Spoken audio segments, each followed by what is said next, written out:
ఇప్పుడు మీరొక ఇమేజ్ చూసారు గదా! అది తమిళనాడు గవర్నమెంటు అంటే రూలింగ్ డీఎంకే పార్టీ వాళ్ళ బడ్జెట్ సమావేశాల కోసం చేసుకున్న ప్రమోషన్ మెటీరియల్‌లో ఇండియన్ రూపీ సింబల్‌ని మార్చేసి తమిళ్ రూపీ సింబల్‌ని పెట్టిందనమాట.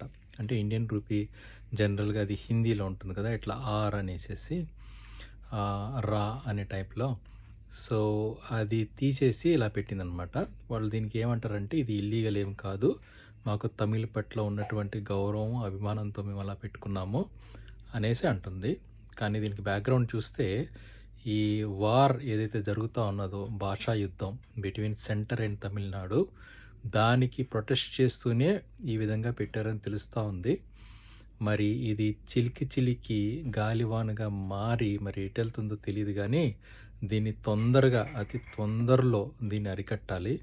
అట్లీస్ట్ రాష్ట్రం కోసం కాకపోయినా సెంటర్ కోసం కాకపోయినా దేశం కోసం దీన్ని తొందరగా ఇరు పార్టీలు కూర్చుని దీనికి ఒక సొల్యూషన్ అంటూ కనిపెట్టాలి.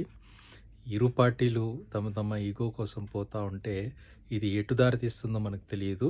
సో దీని గురించి మీరేమనుకుంటున్నారో చెప్పండి. Thank you guys.